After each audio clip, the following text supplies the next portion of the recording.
All right, welcome to another edition of Off Topic, courtesy of Back Sports Page. My name is Randy Zellea, coming from you from the swamps of New Jersey, minutes from MetLife Stadium, home of the New York Giants, New York Jets, formerly home of the New Jersey Nets and the New Jersey Devils. And apparently there are the American Dream Mall when that eventually does open. My guest today, a good buddy of mine. I miss him to death. It's good to see him again. And can we say graduate now? Are we allowed to say that? Let's welcome Malik Wright from the Wright Way Network. Can we say graduate now? What is that official? We can say that. We can say that. Yes. Yeah, excited to be here, Randy. It's been a long time, man. Yeah, man. It's been a real long time, and it's good to see you. And it's funny. You and I were just talking about this new little setup that we have. It's fairly new, and it's sort of cool because I like it because you can pick two locations to broadcast live on. Mm-hmm. We're live right now on Facebook. Okay. So you can put it on your the Right Way Facebook page, or my first 8 to 10 shows I'm doing live on my page to let everybody know that I'm doing this, and then I'm going to move everybody over to the Back Sports page. Okay. Facebook page, and then we're also live on YouTube. Which is awesome. You know what I mean? Right. For YouTube, sure. YouTube is the biggest, video download / check out live videos type of thing in the world. So this is pretty cool. We've been doing this for a couple of weeks. The baseball guys are all over it. The football guys are starting to get into it. I'm doing my interview show, and we're starting the basketball show. And not to shamelessly plug the basketball show that I'm on later in the week, but this Thursday, we have a very special guest on the Hardwood Huddle. This is breaking news. I wish I had the little breaking news sign to, cover that would be perfect. Oh my God, it'd be great. Former coach of the Detroit Pistons, former coach of the New York Knicks, former coach of the Indiana Pacers, Larry Brown, will be live with Bill Ingram and myself. So we will be having some fun. We'll be talking about, I definitely want to talk about Reggie with him. Oh my God. Did you? Okay. So you're a basketball guy, just like me, football guy also, but you're a basketball guy like me. I don't know how much of the ESPN 30 for 30s that you watch. To be quite honest with you, not enough. Not the biggest ESPN fan, but for certainly I haven't immersed myself in that too much. I was watching little tidbits of the Jordan documentary, but that was about it. Okay, that was awesome. That one was awesome. But there's one on there called Winning Time, Reggie Miller versus the New York Knicks, and I'm a little older than you are, and I'm not going to tell you how much older than I am, but I'm older than you.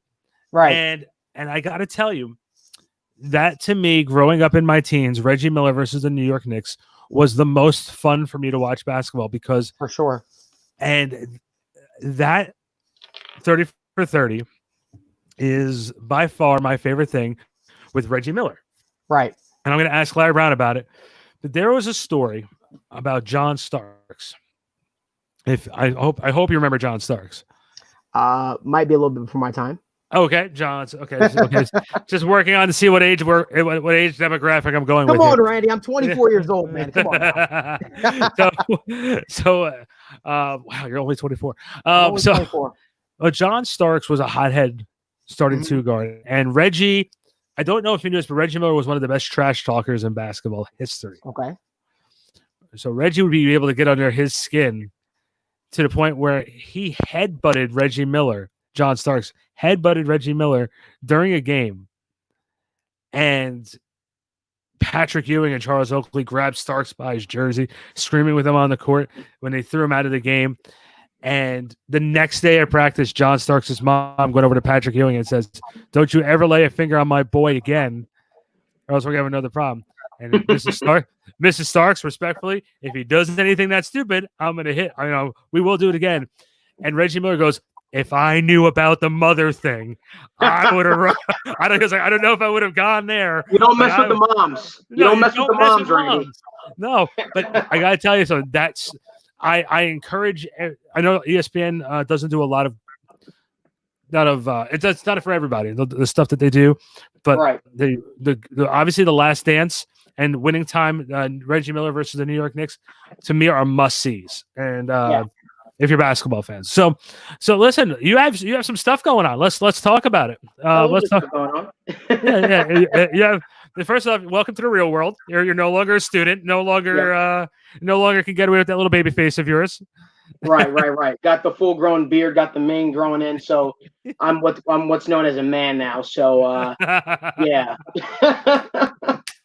Times have definitely changed. I remember you when you were just a pup. Yeah, you met me at 18 years old. Randy got me into this game, guys. Randy got me into the business. He is my mentor. I am Daniel. He is Mr. What's the name? Mr. Miyagi? Mr. Miyagi. There we go. Oh my God, I've never been called Miyagi. I've been called a lot of things before, but I've never been called Mr. Miyagi. So it's the first time for everything. Yeah, and I listen. Thank you for the compliment. It means a lot, and I do appreciate it. So you've been doing the Right Way Network now for a while, and you've you guys got to go out to the combine this year. Obviously, the combine happened right before the world shut down. What was the combine like for you guys? Combine was definitely an amazing experience. Got to meet a lot of people, got to talk to a lot of people, got to experience a lot of things that never got a chance to do before. I mean, I'll tell you a funny story. You know, it's real when Ian Rappaport holds open the door for you, and you don't realize it.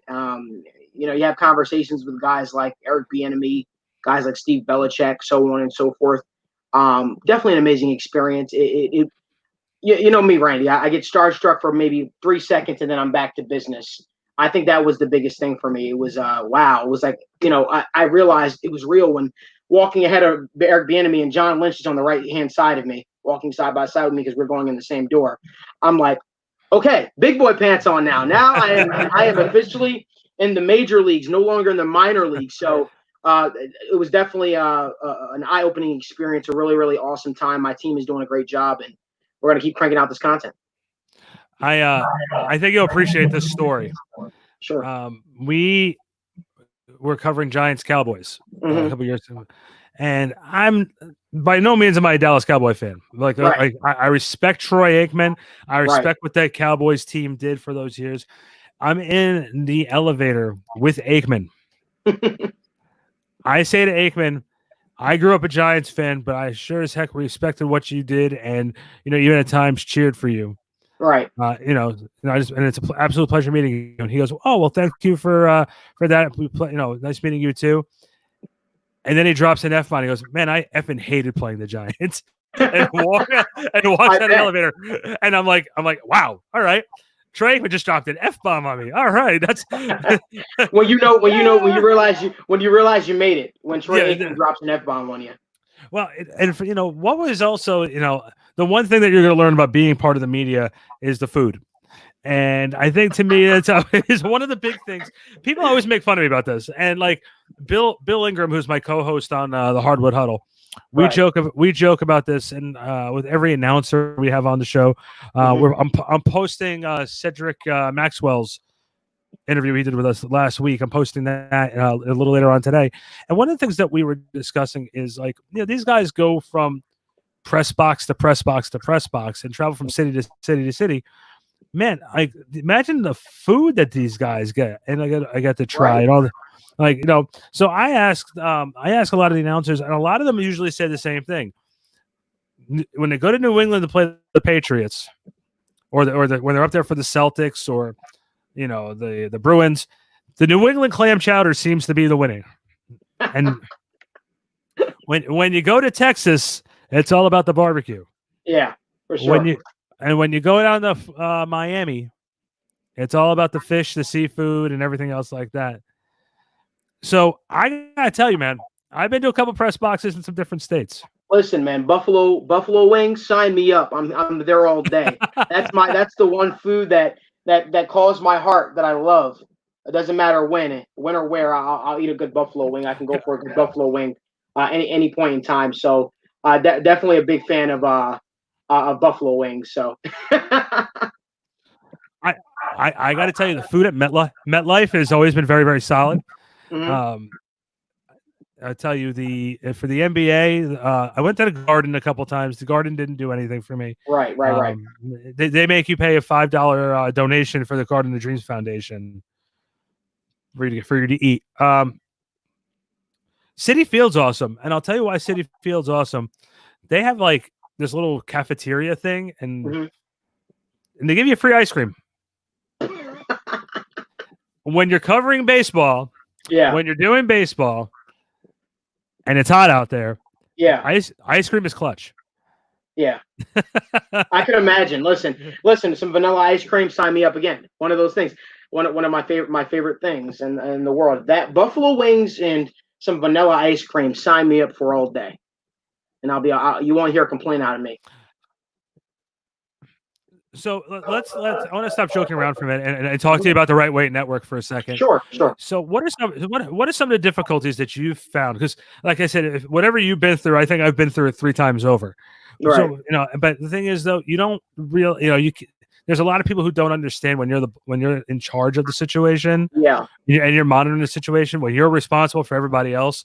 Yeah. And how many times you want those opportunities that you have to give to other people. Right. How has it been for you? What are some of the challenges that you felt? And was there any of those challenges you have that I help you avoid some of those challenges that I had? I'd like to say that you've definitely stirred me in the right direction. I just think that there are certain things you're gonna have to learn on your own. You were an awesome mentor to me, especially getting me into the industry. Some stuff you definitely warned me about that I didn't necessarily take your advice on. That I had to learn the hard way, like having certain people around me. We know about that, we kind of had to go through rough patches. People. I think the hardest thing is when people see how young you are in the industry, they like to point to your age a lot to start off, and you have to carry yourself in a certain way. And that isn't just me. That includes people that you on your team. That's why you have to bring on the right people. The correct people. So I would think that was probably one of the hardest things for me to learn was how to kind of separate, wanting to help a lot of my friends out who wanted in the industry while also, keeping it professional as well. So that was probably one of the biggest difficulties in year one. I had to learn that just because you're friendly with everybody doesn't make them the best teammate, so to speak. I agree with that one. Yeah, that's always tough being able to separate, business and pleasure. It's always been one of the tougher things. Talk to me about some of the different shows that you guys are doing, some of the content that you guys are doing. Like Back Sports Page, as you know, for us, the game is secondary. We're not worried about being there for the score. We're there to tell the different story. Tell us if I had to say to you, Malik, what is the Wright Way Network? Your answer is. My answer is we're about getting out the correct story. We don't really care to be first either. It's more so honestly about putting out factual information. It seems too often in sports, people want to get the first information out there first, whether it be right or wrong, and that's not something that we're really willing to sacrifice. We don't sacrifice our morals just to put out a story. How many times do you see certain networks put out stories and have to recant certain statements, or teams come out and say that's not accurate, or a player comes out and say that's not the truth? We want to get down to the bottom of it. I don't care if we're late to a story by 2 weeks, a week. As long as it's the right information being put out, that's something that we're all about. Also, just expanding, right? We're expanding. We have guys in California, guys in Arkansas, Mississippi, the whole 9 yards, the whole shebang on the East Coast. We wanted to pretty much expand. We wanted to touch every, inch, of the United States that we absolutely could. And that was big for me when I first started the Wright Way Sports Network, having the correct people with us, and we have tons of shows as well. And for you, if I had to say, Malik, pick a sport, what do we got? Football. Okay. Football's my go-to. Then I can talk UFC, I can talk boxing, I can talk basketball, but football is definitely what I live and breathe. Okay, so you gotta help me with this. Mm-hmm. I seen you lace up the gloves, my friend. Oh yeah, man. Yeah. Talk to me about that. Talk to me about that. So you may not know, maybe you did know. I had like a little brief boxing stint where I boxed in 7 different bouts, and then me and my buddy, we had a good idea. Where we're like, hey, people love a good fight. People love a good scrap. How about we make this into a spectacle? And we try to get money from it. So that's what we did. We did that. He wanted to box me. He thought he could beat me. We made the fight. We got people interested. We got people super, super excited for what for the bout. And it took on a life of its own, honestly, afterwards. And I'm 7-0 in boxing, and we boxed, and he was one of the people on my 7 out of the 7 that I beat. That's awesome. Yeah. So but I'm not a fighter. I'm a lover, Randy. Come on now. I had the Rocky theme song playing in my head. Da, da, da, da, da, da. No, I am not a violent person. I am a nice guy. Okay, excellent. I'm glad to hear that. I'm definitely glad to hear that. So let's talk about some fun stuff here. Sure. Major League Baseball is trying to find level ground to come back. Right. The NFL, we're hoping starts on time. Right now, Right. We're still doing mini camps via Zoom. Right. The NBA is coming back. We just don't know when, and the same with the NHL. Right. And the UFC never left us. So, first off, what in your mind with any of these sports? Is it an all or nothing thing? Do you think that all the leagues have to come back with fans or without fans? It can't be hit or miss. I think the NBA poses the biggest threat to coming back, honestly, out of all the sports, because it happened during season for them, in season. So it's kind of like they didn't get a moment to prepare. They didn't get a chance to kind of get their ducks in a row. And now they're kind of scrambling. It's going to be very interesting to see how they come back. I mean, do you start off the playoffs right off the bat, or do you pick up right where you left off? Essentially, it'll be kind of interesting to see how they bounce back from this, because I feel like the MLB and the NFL kind of have a leg up because they kind of had an opportunity to prepare a little bit more for this situation, for this pandemic. I think for the NBA, they are going to have a play-in situation for the teams that were like 6 games out, 6 games out, right? Competing for those playoffs. So the NHL and the NBA are starting to have like a tournament style to get into the playoffs for those remaining teams that were fighting, and then they're going to go right into the playoffs and do their thing. They push back the draft, and they're going to push back the start of next season a little bit to give a little bit more time during the offseason. Right. Major League Baseball has a real problem on their hands because their collective bargaining agreement's up next year. And I'll tell you, here's the difference between the NBA compared to the NFL, Major League Baseball, and even the NHL. Chris Paul, who's the head of the Players Association, with Michelle Roberts, and I forgot who their vice president is, and Adam Silver, who's also representing the owners, they are on the same page. They all sit next to each other at functions. They talk with each other. They're in total communication. Every other sports league right now wish they have the NBA and NBA Players Association relationship that they have. The Players Association and the union. I'm sorry, the union and the owners have that relationship. Everybody wants that type of relationship in sports. The NFL, here's where I think the NFL is going to have a problem.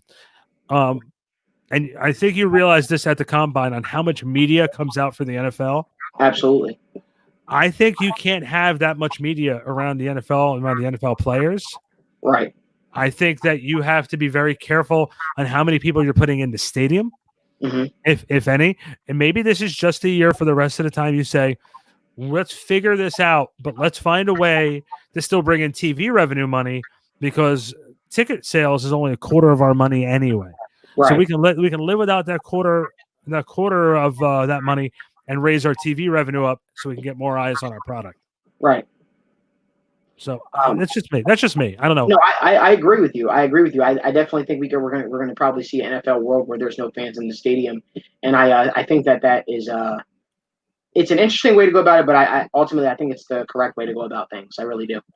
Yeah, I think the hard part is going to be the NBA, because I think with the NBA you have each league markets a different style. Correct. I think the Major League Baseball markets their history. The NBA markets its stars. The NFL markets the schedule and the logo that's on the helmet. Correct. And the NHL markets its hardcore fan base. Right. And the UFC markets the fighting. I hate to say it, but it's really the truth. So I think for the NBA, having LeBron, Kawhi, Giannis, all those guys available in the playoffs and marketing it up, saying, hey, look, we're back and you're going to see us on the court. With our best players, too, at that. Yeah. I think majority of the league's best players are going to be on the floor. And Kevin Durant might be on the floor, too, with Brooklyn, because they're technically a playoff team right now. Can you imagine them playing Toronto in round 1 and all of a sudden the Nets have a healthy Kyrie and a healthy Durant, all of a sudden, right, different story, different game. Yeah. Problem is, I might have to fill in as coach since Kenny Atkinson is gone, and they don't really have a coach on that team right now because they fired. Listen, bring Randy in as coach. I'm for it. Bring in the right hander. Bring in the right hander. Is that the sign? Yeah, bring in the right hander. So look, I don't know. Like I'm for the no fans in the stands for safety because because everyone's been locked up in their house for 2 months now. Mm-hmm. So the numbers have dying down, but just when you start opening the doors and letting everybody out, and people are going to be around each other, there's a good chance that this thing could rise back up again. So they have to be careful. So when you're putting 80,000 people in a stadium, you're not taking the temperature of 80,000 people walking through those front doors. So we all have to be very smart, and if it means taking a year off from normal sports to get us through, and then next year come back fresh, I think I'm for it. I'm for it as well. I'm for the overall safety. Obviously, it's bigger than sports now, right? So you've got to take into account people's health and different situations. So I'm all for definitely preserving the health of our fans, of our players, and of our coaches. Anything that's going to keep people safe, all for it. It's also going to be very interesting, and the part that you and I have to worry about is how the media is now going to be handling. Right. I mean, literally, it's been hell dealing with the media right now. In terms of nobody really knows when we're going to be allowed into stadiums and stuff like that. I have guys who I have covering the Patriots, the Buccaneers this upcoming year, live in person, and it's just like it's kind of difficult to gauge. It's kind of even difficult if they're going to gauge new media members to come and start, covering people who they aren't familiar with, because it's like, okay, this is just uncharted territory for everyone. So this might be a thing that we're a year out from. Yeah, I know. I agree. I think we're going to be. I think we'll be back. It's just going to be whatever the new normal is going to be. Like, are they going to have it where they have just have masks? Everyone's going to have to wear masks when they meet with the media. Maybe they might eliminate one-on-ones, right? And they just have it group settings where they have everybody stand behind a plexiglass setup. We don't know what it's going to be. And I have a hard time seeing us going back to the norm, though. Obviously, like you just alluded to, I have a hard time seeing that. Yeah, no, I think it's going to be difficult, but I think it's going to be fun. To watch. I think what do they always say? Sometimes a train wreck you don't want to watch, but you can't help but stare. It's true. It's true. Well, what's funny is nobody talks about that the WWE and AEW both are still running live shows. Right. And they're just doing it without fans. And I think in a world where you need to have the fans, they've done a decent job of keeping the interest level of everybody. Have you seen any WWE or AEW since this pandemic has started? I caught WrestleMania. WrestleMania where I saw the empty fans in the stadium. And the one thing that came across to me, this is going to make some people laugh. Maybe some people will be like, you're not funny, but it made me laugh a little bit. And that was, I'm looking at the audience with I'm looking around and there's nobody in the audience, and I see John Cena cutting a promo, and he's cutting the promo like he's like literally the best to ever do it, because he's literally cutting an awesome promo, and he's talking to a stadium of nobody, and he's looking around for a crowd reaction. I'm just like, yeah, this guy's got it. That's the guy that carried the WWE on their back for the past 10 plus years. I mean, this guy literally was cutting a promo in front of an empty stadium, and it was just literally amazing to see. But that was the one thing that was on my mind. I was like, wow, like literally the show. Vince McMahon literally lives by the show must go on, because it was crazy to see that. He basically understands business. You know what I mean? Right. He really he gets it. And sadly, we all do know with him, the show must go on. I don't know if you've been a fan. This is a transition for those in the business who understand. I'm going to transition when you say that to, I don't know if you watch on Vice. There's a show called Dark Side of the Ring. Never saw it. Okay. I'm going to give everybody a little lesson about this show. Mm. If you have Vice TV, check it out. If not, the show is on YouTube. And it's about all the stories about professional wrestling that are really dark, like the bad things. Like, they had one episode where they focused on the Macho Man Randy Savage and Elizabeth, on how their story went south, and how they ended up divorcing and now the Right. whole disasters. They just did this past season. That the Macho Man was in the first season. The second season they started off with the Chris Benoit story, Terrible story. and then they finished the season up with the Owen Hart story. Hmm. So, but they talked to all the people that were involved in the situations. Right. So the Owen Hart story, they talked to his wife, his son, his daughter, Chris Jericho, all these different guys who knew Owen Hart, and discussed what it was like that night when he fell from the ceiling. They discussed how difficult it was for the show to go on. All these different aspects of it. They spoke about to Dark Side of the Ring. Chris Benoit's story. They spoke to Chavo Guerrero, who was Chris's travel partner when he was in WWE. Right. They were talking to Chris Jericho, Jim Ross. All these guys were talking about the stuff that WWE will not talk about. They talked about this is a name before your time, Dino Bravo. Yeah, definitely before my time. And Dino Bravo was a Canadian wrestler, very big in the late 80s, early 90s. Mm-hmm. He was assassinated because he was involved with contraband cigarettes in Canada. So they discussed that story. So like there's a lot of great, not always a great stories. It made for great TV. Let's put it that way. Yeah. So I would recommend it if you're a wrestling fan to go check it out. Dark Side of the Ring.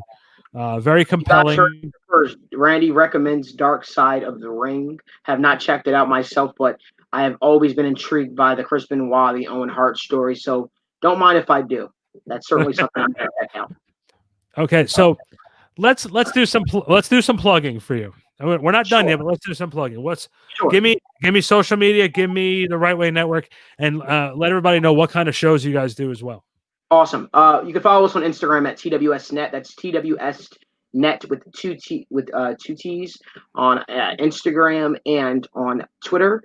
On Facebook, we are at the Wright Way Sports Network. Check out our website, www.therightwaysportsnetwork.com, where we're always posting new articles, updates, and contents. Now, in terms of shows that we do, we have our YouTube channel, which we have Alameda Views, which is one of our best shows on the network, where we have this kid from California. He's literally a clone of myself, a little bit more energetic than me, I'd say. He literally breaks down all the film, all the updates and news from his perspective. We have a new show that we're adding on with Trey and Dom, new web show podcast we're going to be adding on, or the Sports Talk podcast. We have the Facts with Alex and Steven on Blog Talk Radio, which you can also check on all the different podcasting forums. We have a Ravens podcast called Inside the Flock, a Falcons podcast called the Peachtree Podcast, a Raiders podcast called the Sin City Podcast. We have my podcast, which is the Wright Way Podcast with Daniel Alameda and Alexis, who are both my co-hosts with it. As you can see, we have a lot of different shows on there. We also, let me not forget, because I'd be in trouble or remiss if I didn't mention our Philadelphia Sports Talk podcast, Flight Zone. They have returned to the Wright Way Sports Network's podcasting platform, and they're doing a great job, hosted by Jimmy and Evan Taylor. So super excited about where we're headed. We have our app coming out this summer, Randy. Our app coming out. Big announcement. Super excited about that. But due to COVID-19, it's been backed up. The original release date was supposed to be June 1st. Then it got pushed back to July 1st. Now it's gotten pushed back again until early August. I just found that news out today. So I'm breaking a little bit of sad news on the Off Topic podcast with Randy Zellea, my mentor. But it'll get there. When it comes, guys, it'll be the best thing since bubblegum. Yes, it'll be the best thing since bubblegum. Now the question is, does the Wright Way Network have some merch? Do you have do you have the merch yet? Do we have the merch? We don't have the merch yet, but it's coming. I have a graphic designer, my guy James Bubo, working on it for me. It's something that we definitely are in an avenue we're definitely exploring. I just don't know, Randy. Should it be television? I mean, should it be T-shirts? Should it be hats? Should it be shorts? Should it be car magnets? Should it be phone cases? What should it be, Randy? You've guided me this far. All of it. All of it. Okay. Okay. Listen, Back Sports page. We have new T-shirts coming next couple weeks, including some other different things. So I'll make sure it ends up in your hands, definitely. Okay. Can I get a Hall of Famer one? Can I be in the Back Sports page Hall of Fame? We'll have to retire your number. No, actually, we're going to retire your gloves. We're going to retire your gloves. Retire my boxing gloves because I am retired. You're retired. You're retired. Though, I think you can make it in the ring with the WWE. You know, if Gronk can do it, you can do it. Hey, listen, man. Who knows? Never say never. That's what I've learned. Never say never. I mean, I'm gotten my hands in so much, man. So as you guys know, like I'm the CEO of the Wright Way Sports Network. We did get the LLC too, Randy. By the way, excellent. But I also am coaching football this year. I'm going to be the head coach of the Harry S. Truman Tigers in Pennsylvania. So super excited about that. I know it's like, what, you're doing this, you're doing that. Got my hands in a lot of different things, trying to stay active, trying to stay busy. So can't say enough good things about that. That's what I want to hear. If there's anything I can say, I taught you well, because you got to keep yourself busy, keep yourself active, and keep expanding on yourself. So that's the best way of doing it. Malik Wright from the Wright Way Network joining me here on Off Topic with Randy Zellea, courtesy of backsportspage.com. Follow us on Twitter, Facebook, Instagram at backsportspage. Of course, you can follow me at Randy BSP, as it says right under my name there. Follow me on Instagram with the same address. I'm also on Facebook. Give us a like. Subscribe to us. We're on YouTube every week, a couple times a week. Tomorrow, I will be back with Patricia Triana from football.com. We're going to be talking Giants football and talking even more Giants football with Brandon London this coming Thursday, and then even more football on Sunday with Emery Hunt from footballgameplan.com. Emery is as we like to call him, he is the GQ of football. That's what we like to call him in the press box. The GQ of football. Oh, he is GQ. And we were thinking, like, when he's been doing some of the stuff at home, because he's been doing some of the reports, that he probably has the really nice suit jacket, the really cool tie, and we're probably thinking that he's wearing shorts underneath that. Just wearing shorts. Right. Well, Jordan Renan did that all the time with ESPN. I don't know if you knew this, but Jordan Renan, who covers the Giants for ESPN, a couple times when he was doing the reports for the draft and everything else like that, you see him wearing a suit recording from home, just like he was doing during training camp when he's doing the live reports. He's wearing shorts, like khaki shorts, but he's got the suit on top because he's only getting shot from the chest up. Right. So why not do it that way? And I think that's pure genius. I think it's a great misconception. I listen, I can't lie to you. I've been doing it a couple times for these Zoom meetings. Yeah, I've definitely. I won't tell you that I've been dressing up for these. I mean, I'm sitting back, comfortable, relaxing, and talking sports. What's better than that, Randy? Listen, my brother, we did a little family Zoom call. And my brother goes, he sent me a text. Do I have to put pants on for this thing? Malik knows my brother well. So no, Jared, no, you don't. I love it. So let's put our hats on here. Let's take a shot in the dark, because you and I are keeping everything lighthearted, because with the culture and the temperature outside right now with everything, I just think a lighthearted show right now is the best way of handling things. So let's make some predictions here. If Major League Baseball comes back, who's in the World Series? I really two non-baseball guys talking about it. I really like what the Cincinnati Reds did this offseason. I really like what they did this offseason. They splurged. That's kind of tough to say, though. I don't know. I'm not willing to make a prediction, Randy. I am not willing to make a prediction, but I will tell you, I like what the Cincinnati Reds did this season. I was super excited to see what the Phillies were going to do this year as well. But that's my prediction. I can't get on here and make a correct prediction without having more insightful information. And I honestly don't have that right now, but I will tell you, I really like the uneducated baseball guy right here from Back Sports Page. This is why I don't cover baseball, but obviously the Yankees, because it just seems like it's a fair guess, and the Dodgers, because the Dodgers did some moves as well. Right, they did, and their powerhouses too. Okay, next one. So the two early predictions: NFL Super Bowl prediction. Chiefs, Buccaneers. Wow. Tom Brady. Wow, that's okay. I'm gonna go. I'm not willing to say Bucks yet, but I think I'm gonna go Saints. Okay, Because that's brave. They're not coming out of there. Randy, we can get a little debate going on now, man. They're not coming out of that division. They're not. The Saints will not beat the Tampa Bay Buccaneers this year. I think Drew Brees is aging, and I think Drew Brees is going to hold back the New Orleans Saints. Okay, I want to remind you that Tom Brady has an AARP card. Okay, I have to keep it. I have to keep this real for you. All right, I'm going. Okay, like let's be real. Like I think, and this is why I think the Saints. And by the way, the Saints don't have to win the division. This is true. Okay, wild card teams have made the Super Bowl. But can you agree that Tom Brady and Bruce Arians is a hell of a tandem? It's a hell of a tandem, but there's one word that can describe the Saints right now that a lot of teams are not. You would never really put this word with them, but because Breeze is up there in age and this could be his last shot, the word desperate comes in. The desperation to have one last bit of glory for that team that has been close for the last couple of years.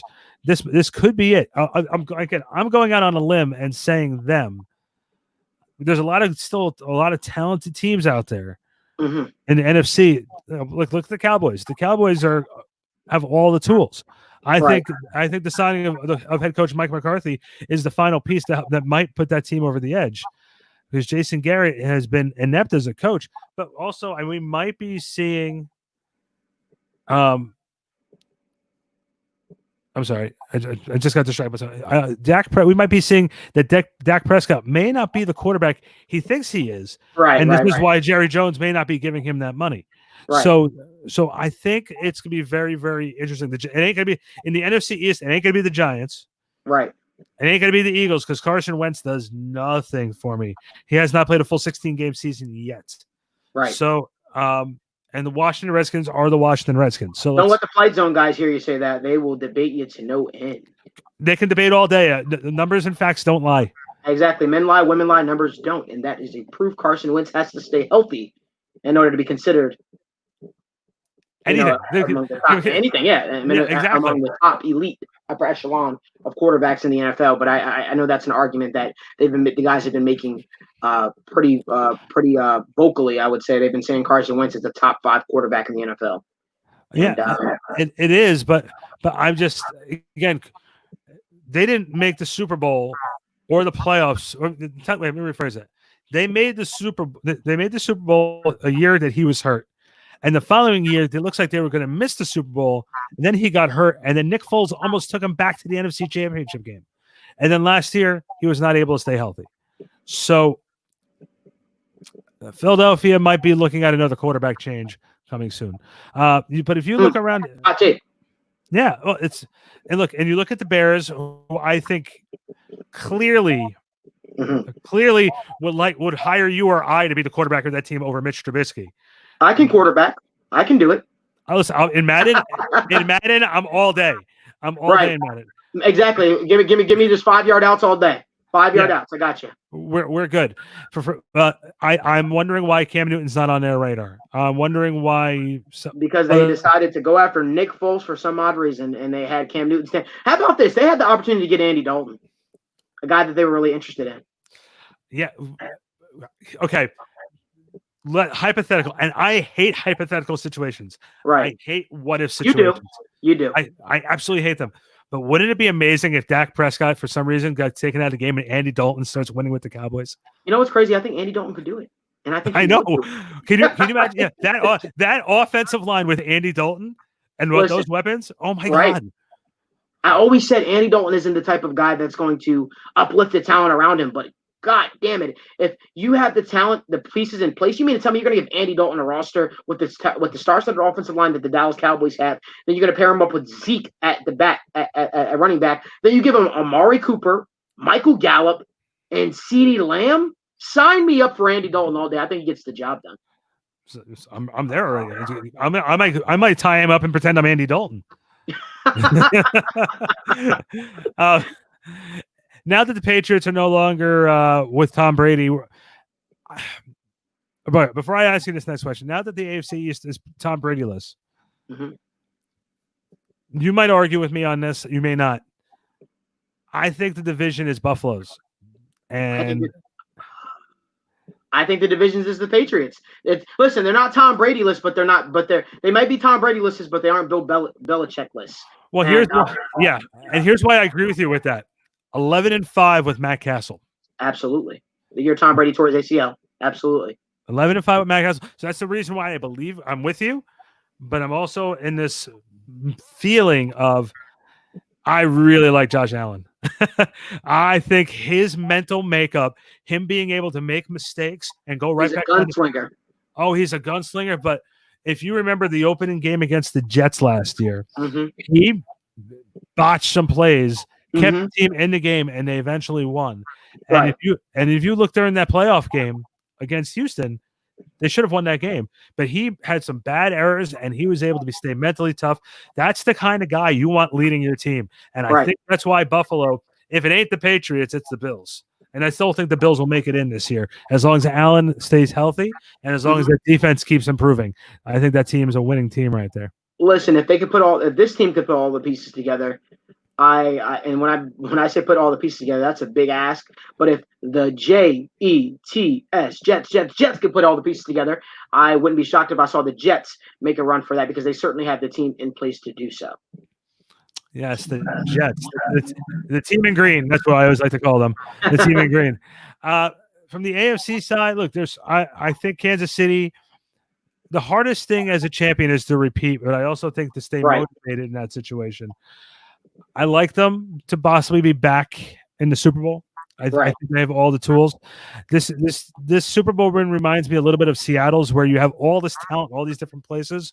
You're not going to have the money to keep everybody. So little by little, people are going to leave. So my question to you: can Kansas City repeat in a very competitive AFC? This year they can. Next year, ask me the same question. I might have a different answer. They still have Chris Jones. They were able to franchise tag him. They still have Sammy Watkins. They still have Tyreek Hill. They didn't lose anyone major. They still have Tyrann Mathieu. They're still in a good spot. But in a year, ask me that same question after you pay Patrick Mahomes. I might have a different answer for you. Let's switch gears to the NBA real quick as we're finishing up. Good question for you. Can the Toronto Raptors, who showed a lot of heart after losing Kawhi Leonard, having a great season, being the number 2 seed, can the Raptors find a way to make it back to the finals? No. No. I just think it's a tough ask for them. I think they're a competitive team. I think they can make some noise in the playoffs, but I think when it gets down to it, I think it's tougher a competition, honestly speaking. I think Boston is obviously a threat. I think the Milwaukee Bucks are going to obviously be a threat. I just think it's a tough ask. I think Kawhi Leonard is what did it for them. I think Kawhi Leonard, he was playing out of his mind during last year's playoff series. I just think that's a big ask for them. I think no matter who makes it out of the East, they have to go up against LeBron and the Los Angeles Lakers. Make no mistake about that. Or Kawhi and the Clippers. LeBron in Los Angeles. Or Kawhi and the Clippers. Or LeBron. we can do this all day. All day long. I mean, listen, it's don't get me wrong. Kawhi Leonard is, and I got to make sure my buddy Grant doesn't hear me say this, but Kawhi Leonard is LeBron's kryptonite, it seems, especially when it comes to these big game situations. However, I'm always taking the king. I just think that LeBron and AD were hitting a stride like never before everything happened. And I think that, the camaraderie, I think they understand how to play with one another now. I just think that they're a tough team to beat. And people say, they did beat the Clippers, the last time they played them. And I said, yeah, because I just think they got the Clippers number now. I think they took them a while to figure out how to beat the Clippers. I think the Clippers need more production from, they need Paul George to show up every single night. Paul George goes missing in the playoffs. That's a proof. That's proof. Kawhi Leonard can't do it by himself. And when you're talking about LeBron James and AD, I just think it's a tough ask to ask Kawhi, who we know is going to show up game in and game out, to get the job done by himself, because he needs the surrounding pieces around him to play to their full potential. I think they need another guy to be a banger for them. They need a guy like a Jakeem Noah or a Gortat, some guy who's just going to be able to just grab the board, put it back in, just to have another body. Because I think that's what we were talking about this with Cedric Maxwell last week. The NBA is missing those big bodies just to be there to give you a little shot if you're going down the lane, make you work for it. It's too much. That's a whole other topic for another story. My projected NBA Finals for you is the Milwaukee Bucks versus the Los Angeles Clippers. Come on, Randy. You mean Lakers? No. I'm with the Clippers. I think Doc Rivers has a coaching edge over Frank Vogel. Mm-hmm. I think that the team around a team they have around Kawhi is more beneficial and it's more complete. There's more guys who are versatile, do a bunch of different things. The Lakers, you're right, they were finding their stride a little bit, and they had one big win against the Clippers.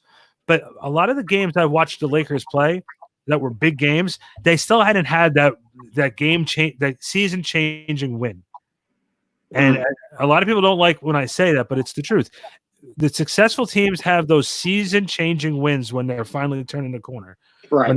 When they're trying to get the chemistry going. The Miami Heat, when they had LeBron, D-Wade, and Chris Bosh, they had some season-changing wins. The Bulls with Michael Jordan had those season-changing wins. I haven't felt like the Lakers had that this year yet.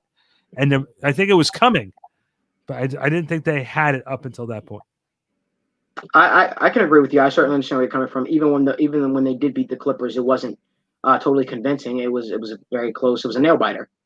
But at the end of the day, I think that I just think that LeBron and AD will be too much on a consistent basis for the Clippers to handle. I think they'll show up more times than the Clippers surrounding players around Kawhi Leonard will. Okay, last one for me. The next time Malik Wright puts on a pair of boxing gloves, what happens? Are we seeing 8-0 or 7-1? The next time Malik Wright puts on a pair of boxing gloves, it'll be to teach his son how to box.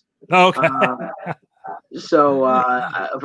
For giggles, I guess you'll say 7-1 because I'll let him beat me in the first game. All the right. First match. But in terms of me competing again, those days are long gone behind me. Unless I get a call out, unless someone calls me out and it's enticing enough. It's something that gets me excited. Gets me excited. I jump out of bed in the morning. Other than that, my boxing days are long gone. I'm fine with 7-0. I'm fine with being the lower level Mayweather. Listen, one of my buddies just messaged us on Facebook here and asked me if I really think that Milwaukee is coming out of the East. That's coming from Little McElvin. Yes, I do think Milwaukee from 1 through 15 on their roster have guys who can start across for any team in the NBA. You have a lot of firepower coming off your bench. Yeah. And your starting five is definitely the best in the Eastern Conference. I think the East, if you look on how it's constructed right now, the Boston Celtics are missing a guy inside. They don't have any inside presence. Yes, Kemba Walker is on the most talented team he's ever been on with guys like Jaylen Brown and Jason Tatum, who, by the way, Cedric Maxwell told us the other day in our interview with him that Jason Tatum hasn't picked up a basketball in 2 months. So it's going to be very interesting to see how he looks when he comes back. Right. But the Celtics are missing something inside. Obviously, we talked about what Toronto's missing with Kawhi Leonard. They're doing it. Horford was huge for them. Yeah, they're doing the whole heart of a champion thing right now. The Miami Heat are playing above their expectation level, but at the same, I'll be honest with you, it's Jimmy Butler and Goran Dragic and then a bunch of guys. Right. And it's not going to get them that far. Right. I don't know how the Indiana Pacers are doing it right now with Coach Nate McMillan, with Victor Oladipo and Sabonis. That's a very good coach team that believes in a system. Right. And for them to be having the amount of success that they're having right now, the Philadelphia 76ers just hate each other. Yeah. And and I mean, I just don't get the Al Horford. I didn't get the Al bringing out. No, I don't. I didn't understand that. That was interesting. And Joel Embiid, listen to my words. You're 7 foot. Stay by that rim, baby. Right. Stay. I don't want to see no 7-footer shooting 3-pointers. Threes, right. Right. Four threes a game. I don't like it. I don't like it. And then from there, you have the Nets. If they get Durant and Irving back for the playoffs, it's going to make some noise. If not, you're just developing more young players. Right. And then you have the Orlando Magic in the 8th spot, and they're going to have a play-in game against the Washington Wizards, I think, which John Wall might be available. So right, which changes. John Wall's back, man. Yeah, so that's drastic. Yeah, so and then the Western Conference is the Western Conference. You have the Lakers 1, the correct me if I'm wrong. I think it's the Denver Nuggets too. Yeah, I think the Clippers are what in the 3rd seed. Clippers are 3rd seed. Right. I gotta look it up. I'm sorry. This is one of those things I have OCD with. Because I don't want to start saying and then be wrong. Either way, I say, I'm a huge LeBron guy, huge LeBron James fan. I think LeBron and the Los Angeles Lakers come out of the West. I really do. I think LeBron is going to. I think we're going to see the last leg of LeBron's career here coming up in the next few seasons, where we see LeBron as a consistent threat in the West. Okay, you have to do me one favor. Sure. You must watch the 10-part series of The Last Dance. So you're telling me I have to watch ESPN and some ESPN content? 10 hours of ESPN, and then I'll never bother you to watch anything else ever again. Okay. Only because you asked nicely. When you put it that way, sure. Sure. Because then you compare LeBron to Michael. The only thing I'm going to say between LeBron and Michael is Michael stopped a lot of people, a lot of great players from winning championships. A lot of great players won championships on LeBron's watch. Michael didn't do it by himself, though, Randy. I know Michael didn't do it by himself, but when you watch that documentary, you're going to see Will does. Man, we need to jump on. We need to schedule another show where you and I can do this LeBron versus Michael Jordan debate, because this is something I can talk about all day. Okay, but I definitely think it's just hard to compare eras. Hard to compare. It's difficult to compare. I mean, because honestly, the only thing we're talking about here is is LeBron. The difference of him catching Michael Jordan when it comes to ring, the ring counts. And so LeBron ties Michael Jordan. Then what's the argument? All right, here's the Western Conference. Mm-hmm. Lakers 1, Clippers 2. Clippers 2, okay.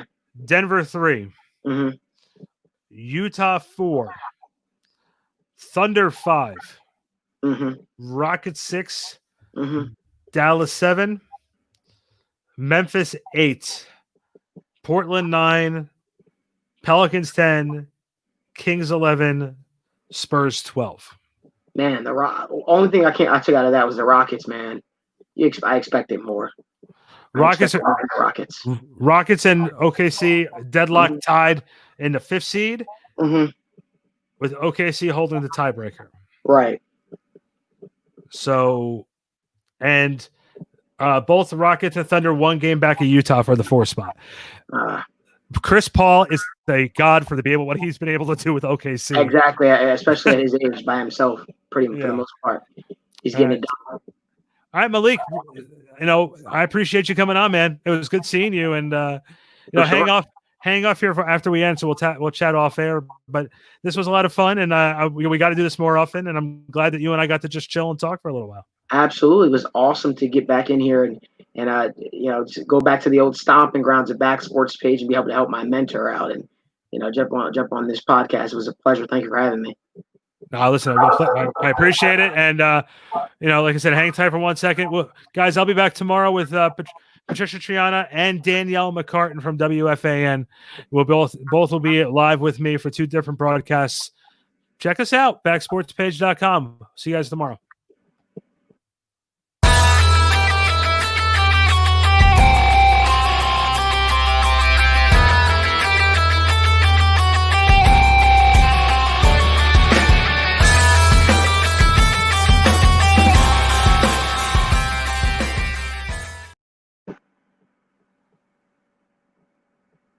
And welcome back.